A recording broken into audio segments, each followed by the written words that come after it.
Okay. So, to start this interview, what company do you work for and what is your name?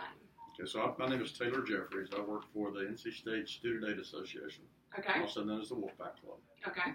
and I'm the Chief Financial Officer, CFO. Okay. And I was going to say, what is your job title? So, CFO. And can you please describe some of the things that are under your job title, some things you tackle on a daily basis? So everything that's financial related as far as budgets, Okay. but also CFOs typically will also handle a lot of administration side of the house. So in my job here, all the processing of gifts comes through my department. Mm-hmm. Anything to do with finances, and so it's a donor pledge, it's donor payment. Okay. It's also handling HR side of the house, purchase orders, financial statements, board interactions. So anything you can think of, kind of the engine room of the company, anything that runs the company kind of flows through this side of the house. All right. How can you describe your working environment here compared to some of your past jobs? Working environment here. Well, it's I would say being athletic based. It's a little more team oriented and collegial than where I came from. I came from a job at NC State. Okay. That was a finance and administration position, and we were strictly finance and administration. So it was kind of everybody worked at the desk every day, and we did financial work, and that was it. Here, since we are involved in athletics, we do get to do things that are sports related, go to games and go to the ACC tournament and interact with coaches and players and more student athletes.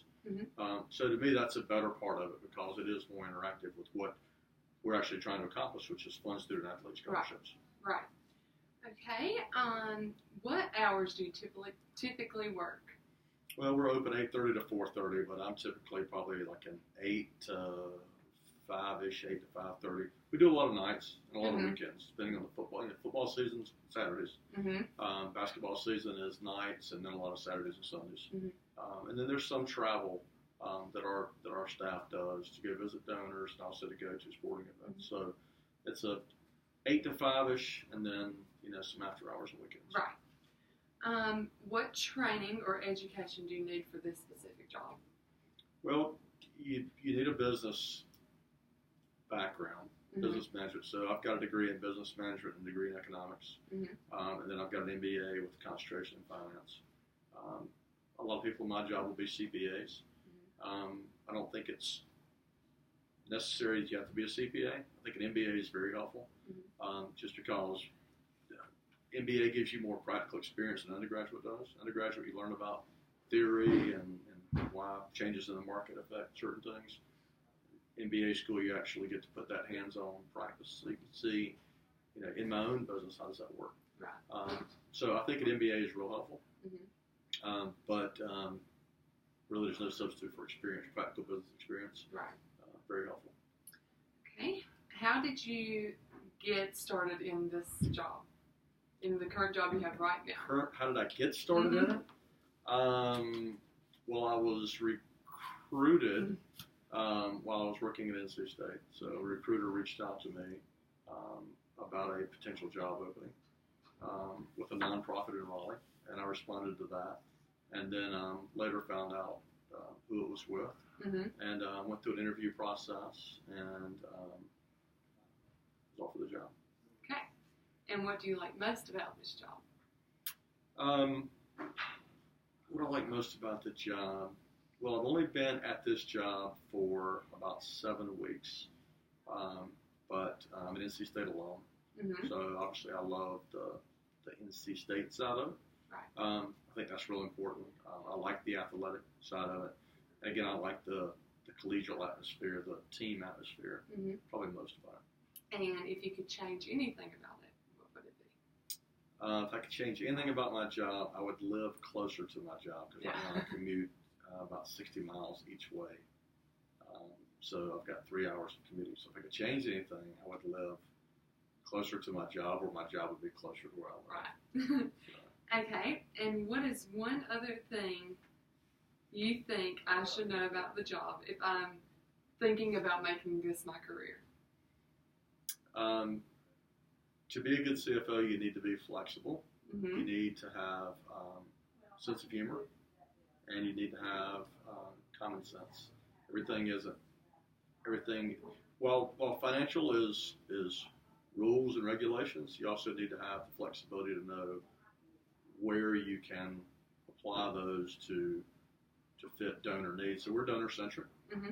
We rely on donors give the money to fund the scholarships. Right. So we have to have certain rules. We also have to be flexible enough to let the donors be able to match what they're trying to do when they get their gifts. Right. So you have to be creative and flexible. Okay. Okay, this is about just your career path in general. Okay. If you could go back and change anything about the path you took, what would it be and why? I don't know that I would change a whole lot, other than I probably would have tried to start this job earlier in my career. So I was in private industry for 25 years, and then I came to work for the state, and then came to work here. So, knowing what I know now, I wish I would have started this earlier. Right. But I definitely like this type of work. This is what I would want to do if I did again. Which personal characteristics or skills do you think most help you in getting this job? I think that probably my experience working for NC State probably was instrumental in helping me get this, because I already knew the financial structure of NC State. Mm-hmm. I didn't have to learn that coming in. I knew all the players that are at the university. So I think that helped me. And then I think my background in private industry as well as nonprofit and state helped, because, again, if you have a background in private industry, you understand what a for-profit side is. It helps you understand better what a nonprofit does. Right. Does the economy ever affect the industry that you were in? The economy does. Again, we rely on donations. Mm-hmm. So, if our donors are struggling financially, if the stock market tanks, donors don't have as much flexible money to give. Mm-hmm. They don't give as much. We also, what hurts us is athletic performance. So if our teams aren't doing well, then our donors don't want to go watch the games. They don't want to buy tickets. Then that hurts us as well. So mm-hmm. part of it's economic, part of it's athletics. Right. What are some of the biggest issues that you have to deal with on a daily basis in your current job? I would say the biggest issues I deal with daily are probably budget issues. So we're on a fiscal year, July 1 to June 30th. So when I came in, I started February 1st in this job. So mm-hmm. it was 7 months already in the fiscal year. So my struggle is to get us through this fiscal year, then develop a new budget structure for another fiscal year. So that's what I'm working on now primarily. Okay. And that's my biggest struggle. Right. Okay. How well do you feel your college experience prepared you for your job today? Well, I think my college experience helped prepare me with some of the classes I took. I think some of it probably didn't help prepare me. I took 3 semesters of foreign language that I don't use at all. Right. But the accounting side of it and the economic side of it, I think helped me. Again, I think the graduate level helped me a lot more than the undergraduate level mm-hmm. did. I understood it better when I went to MBA school. Right. I don't know if I would have not had that experience if I would have had as good of understanding of how to apply the concepts in mm-hmm. business. So I think definitely, I would recommend anybody go to MBA school. Mm-hmm. And this is for me, since I'm graduating in May. Do you have any advice for upcoming college grads or recent college graduates who are new to the work world?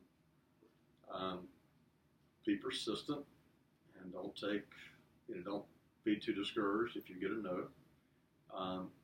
Network heavily.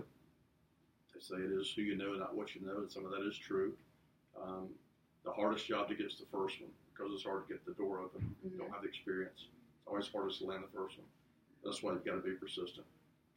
Get in front of who's recruiting you. Don't do it through email, do telephone. Mm-hmm. Beg for face-to-face interviews. That will sell yourself to your mm-hmm. employer. And then keep your expectations reasonable. I mean, we all want to start off making as much as we possibly can, but also understand, kind of humble yourself to the fact of knowing that you've got to start somewhere. I think often people will come in with expectations that they want to start at a level that might not be consistent with where their industry is. Right. And people a lot of times don't want to wait for that time to move up the ladder. Mm-hmm. They want to move quick, and they'll tend to hopscotch in jobs to try to move up. Mm-hmm. And a lot of employers, they look at a resume and they see somebody's hopscotch every year. That's kind of a red flag. They'll say, well, yeah, I'm sure if I want to hire you, you're not going to stay but 1 year, Mm-hmm. then you're going to leave and go somewhere else that pays you a little bit more. So I would just say, just be realistic, and employers look for loyalty. They like people that want to come and stay. Mm-hmm. That's one thing I really like about Wolpack Club is the people that are here have been here a long time, and that really tells you that it's a good organization. People come and they want to stay. Right. All right. Thank you. That's all I have for you. Very good. That was easy. That was.